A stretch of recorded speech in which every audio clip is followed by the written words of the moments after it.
அரிசி பாயாசம் எப்படி இருக்குன்னு பார்த்தீங்களா? இப்படி நீங்களும் செய்து பாருங்க.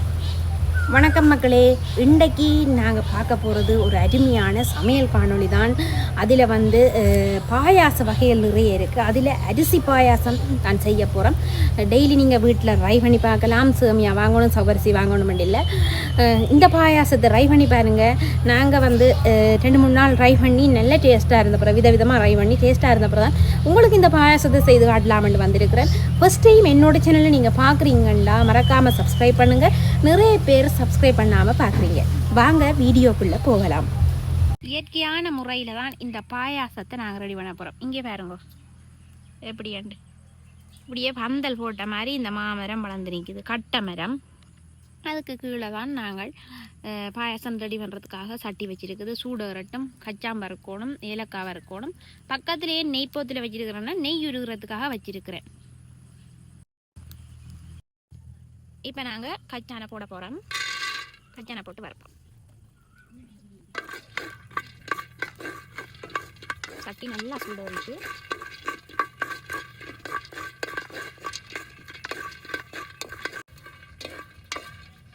இப்போ நாங்கள் கச்சானை வறுக்கிறோம், இறாக்கா போகிறோம். என்னென்னு சொன்னால் இங்கே பாருங்க, நல்லா கொஞ்சமாக சுவந்து வறுத்து கட்டுறது நீர் காத்துவோம். இறாக்கின சூட்டோடையே ஏலக்காயும் போட்டு வறுக்கிறோம். தனியாக போட்டால் கொஞ்சம் சரீரம் சூடாக இறாக்கி வச்சு தான் நீங்கள்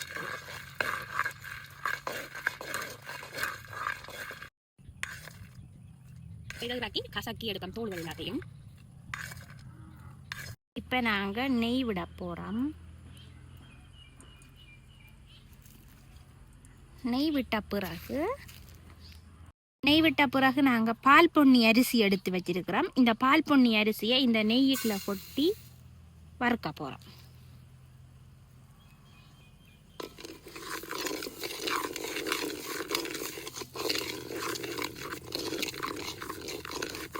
நல்ல வாசம் வரும், நல்ல பொண்ணுடனா வறுக்க போகிறோம்.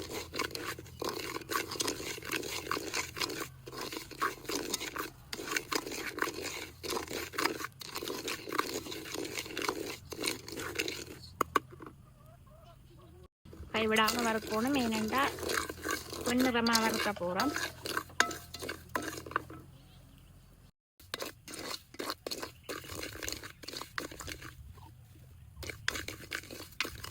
அரிசி நல்லா பொன்னிறமாக ரெடி மேலே வறுத்தெடுக்கணும்.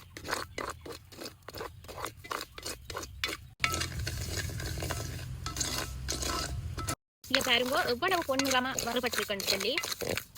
நல்ல வாசமும் பெறும். நெய்யில் வறுத்தபடியா நல்ல வாசமும் பெறும். நாங்கள் இதை இறக்கி கீழே வச்சு வறுக்கிறோம். கீழே வச்சு விட்டுட்ட மாட்டோம், இறக்கி கருகி விட்டுருந்தானே. அப்போ கீழே வச்சு 2 நேரம் வறுத்து போட்டு இந்த நாங்கள் மிக்சியில் போட்டு அடிச்சு எடுக்க போகிறோம். இந்த ஒரு அரிசி 3 உடையணும், அந்தளவு பதம் தான் உடைச்சு எடுக்க போகிறோம். இப்போ நாங்கள் அடிச்சு கொண்டு வந்த பொன்னிறமான அரிசியை சட்டியில் கொட்ட போகிறோம். எப்படி அடிச்சிருக்கோன்னு பாருங்க. இந்தளவு பதமாக தான் அடிக்கணும். இந்த பதம் இப்போ நாங்கள் வறுத்தெடுத்து இந்த பதம் அடித்து சட்டியில் கொட்டியிருக்கோம் தானே. நாங்கள் இந்த மிக்சியில் அடித்த அரிசிக்கு 2ஆம் பால் விட போகிறோம்.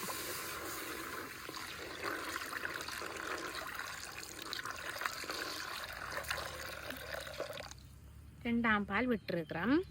இப்போ இது 2ஆம் பாலும் விட்டு கொஞ்சம் கொதி எழும்பட்டும். அதுக்கு பிறகு 1ஆம் பாலும் விடணும். இப்போ 2ஆம் பால் விட்டுருக்கோம் தானே. இதுக்கு பிறகு கொதி எலும்ப விட்டு 1ஆம் பால் விடணும். அதோட கொஞ்சம் உப்பும் போடணும். இப்போ நாங்கள் இதுக்கு கொஞ்சம் உப்பு போடுவோம். பார்த்தீங்களா, நாங்கள் சர்க்கரை எடுத்து வச்சிருக்கிறோம். இதை 2 தட்டு தட்டிட்டு உள்ளே போட வேண்டியது தான். கொஞ்சம் சீனியும் போட்டால் டேஸ்ட்டாக இருக்கும். சீனியும் போட போகிறோம். குத்தி போட்டு போடுவோம்னு சொல்ல அம்மா சொன்னால் சூட்டில் போட்டால் கரைஞ்சிருமெண்டு. அப்போ நாங்கள் இந்த சூட்டோடைய சர்க்கரை கட்டியையும் போட போகிறோம்.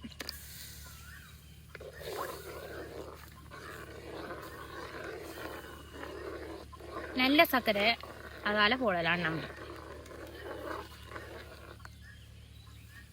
இப்போ பார்த்தீங்கன்னா கொதி எழும்புது. இதை நாங்கள் கிண்டி விடுவோம். சர்க்கரை கரை கலர் மாறுது. இதுக்கு விரும்பினா நீங்கள் இது பயரம் போடலாம். இடிச்சு கண்டி தோல் நீக்கி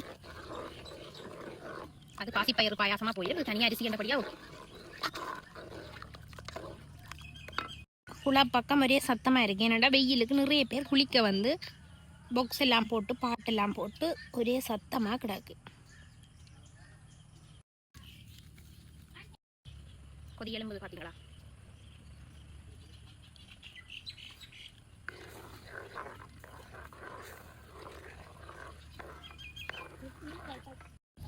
இப்படி கொதிக்குதுன்னு பார்த்தீங்களா?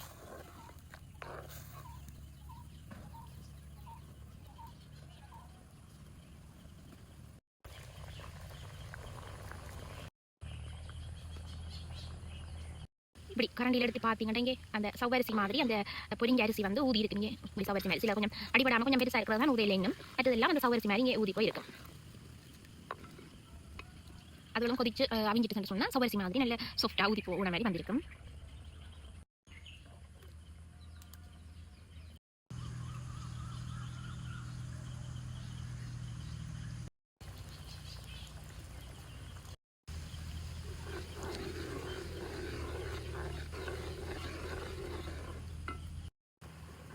இங்கே பார்த்தீங்களா சர்க்கரை எல்லாம் சூட்டில் நல்ல வடிவாக கரைஞ்சி இந்த இதோட மிக்ஸ் ஆகிட்டுது. அவிஞ்சோண்டு வருகுது நல்லா. அந்த அரிசி பதம் ஒன்றும் தெரியல பார்த்தீங்களே, அவிஞ்சோண்டு வருகுது. குளக்கட்டில் ஆக்கள் காத்துறது இங்கே விறகு இருக்குது. நல்ல கொதி எலும்பிட்டு தானே, நல்ல கொதி எலும்பி அளவுக்கு கரைஞ்சிட்டுது பார்த்தீங்கன்னா தெரியும் அப்படி கரைஞ்சிருக்குன்னு சொல்லி. இனி நாங்கள் முதல் பால் விட போகிறோம். நல்ல திக்கான முதல் பாலை விடுவோம். பசும்பாலும் விட்டு இந்த அரிசி பாயாசம் செய்யலாம். பசுப்பால் நல்லா இருக்கும் பார்த்தீங்களா? இப்படி வந்துட்டு முருகனுக்கு படைக்கிறவையாம் அரிசி பாயாசம். நீங்களும் செய்து முருகனுக்கு விசேஷமான நாள்களில் படைக்கலாம். இப்போ நாங்கள் வச்சிருக்கிற கொஞ்சம் சீனியையும் போட போகிறோம்.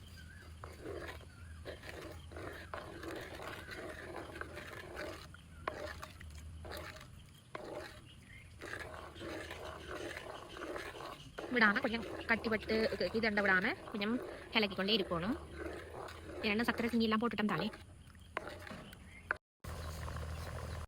எப்படி இருக்குன்னு பார்த்தீங்களா? இப்போ முதல் பால் விட்டது தானே கொதி எலும்புதுங்க. இனி நாங்கள் ஏலக்காயும் கச்சானும் போடலாம். கஜு பாதாம் எல்லாம் போடலாம். எங்கள்கிட்ட கஜு பாதாம் இல்லை, நாங்கள் வாங்க இல்லை. இது கஜு பாதாம் வாங்குற இதுக்கே இந்த பாயாசத்தின் செலவு போயிடும். அவ்வளவு கஜு பாதாம் இல்லை, அதனால் அது போடாமல் எங்கள்கிட்ட வீட்டில் இருக்கிற கச்சானை போட்டு தான் இந்த பாயாசத்தை செய்யறாங்க. வளமையாக இங்கே வந்து இது போடுறது தானே, என்னது கச்சான் போடுறது. இல்லாட்ட வீடுகளையும் கச்சான் இருக்கிறபடியா பாயாசத்துக்கு கச்சான் போடுறது. இப்போ நாங்கள் இந்த கச்சானையும் போட போகிறோம்.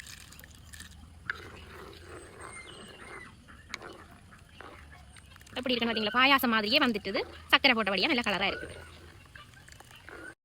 எவ்வளவு கச்சான் போட்டுருக்கோம். நல்ல டேஸ்டான ஒரு பாயாசம். இங்கே பார்த்தீங்களா? அப்படி பாயாசம் மாதிரி அந்த சவரிசி மாதிரி ஊதி ஊதி வந்துட்டு அரிசி சவரிசியே தேவையில்லை. வேணுமெண்டா விருப்பம் என்று சொன்னால் சேமியா போடலாம். இது தனியாக நாங்கள் அரிசியில் செய்கிறபடியாக போடையில்லை. இப்போ நாங்கள் வந்து இது போடுவோம், என்னது ஏலக்காய் போடுவோம் இடிச்சு. ஏலக்காய் போட்ட பிறகு ஒரு வாசம் கொண்டு வரும்.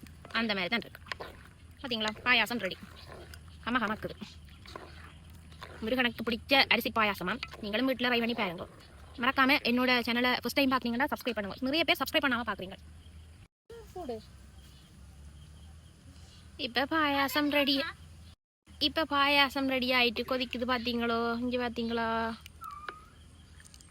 அந்த மாதிரி ஒரு பாயாசம். பசுப்பால் விட்டுருக்க இன்னும் நல்லா தான் இருந்திருக்கும் வாசமும். இதுதான் எங்கள்கிட்ட டீ கெடுக்கிறதுக்கே பசுப்பால் காணுமா கிடக்கிறதால விட இல்லை. அரிசி பாயாசம் எப்படி இருக்குன்னு பார்த்தீங்களா? இப்படி நீங்களும் செய்து பாருங்க. இலகுவான முறையில் வீட்டில் செய்யக்கூடிய பாயாசம் தான் இது. இது முருகனுக்குமே பிடிக்குமா பார்த்தீங்கன்னா? பாயாசம் நல்ல வடிவாக கொதிச்சு எல்லாமே ஏதாண்டிட்டு நாங்கள் இனி இந்த பாயாசத்தை இறக்க போகிறோம்.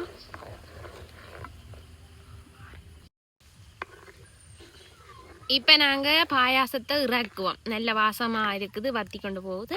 அப்போ இனி நாங்கள் இறக்கினோம்னா இந்த அளவான ஒரு தண்ணி பதத்திலேயே குடிக்கலாம். கட்டியான குடிக்கிறோம். எனக்கு கட்டியான பாயாசம் பிடிக்காது. இலையில் பாயாசம் விட்டால் ஓடணும், அப்போ தான் பாயாசம் நெட்டாக இருக்கும். இப்போ இதை இறக்குவோம்.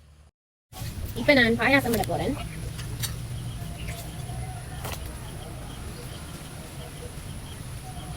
அந்த மாதிரி இருக்குது. இல்லை சுட சுட ஆவி பறக்க. இதால் மண் தானே குடிக்கிறது கொஞ்சம் கஷ்டம். அப்போ கரண்டியால் குடிக்க போகிறேன்.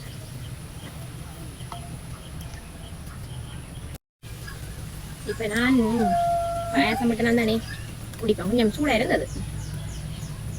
நல்லா கச்சானம் எடுத்து நல்லா இருக்கானே அந்த மாதிரி இருக்கு. நீங்களும் ட்ரை பண்ணி பாருங்க. இதுக்கு பாதாம் கஜு இதுகள் எல்லாம் போட்டுக்க இனிமே நல்லா இருந்திருக்கும். ஆனால் வீட்டில் நான் இலகுவான முறையிலான செய்யலாம், காசு செலவழிக்காம. அப்போ இது ஓகே எங்களுக்கு.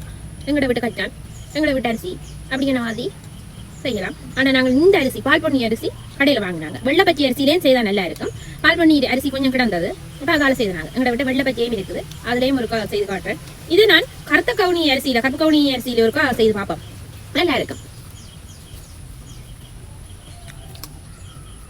அந்த சவரிசி மாதிரியே அந்த அரிசி வந்து வீங்கி இருக்கிற அந்த சாஃப்டா வீங்கி இருக்கும். அதான் இந்த ஸ்பெஷல். வாவ். நீங்களும் வீட்டில் இந்த பச்சரிசி பாயாசத்தை செய்து பாருங்க. செய்துட்டு எப்படி இருக்குன்னு கமெண்ட்ஸ் பண்ணுங்க. என்னோட சேனலில் ஃபர்ஸ்ட் டைம் பார்க்குறீங்கன்னா மறக்காம சப்போர்ட் பண்ணி சப்ஸ்கிரைப் பண்ணுங்க. Thank you so much. இன்னொரு காணொலியோட உங்களை சந்திக்கிறேன்.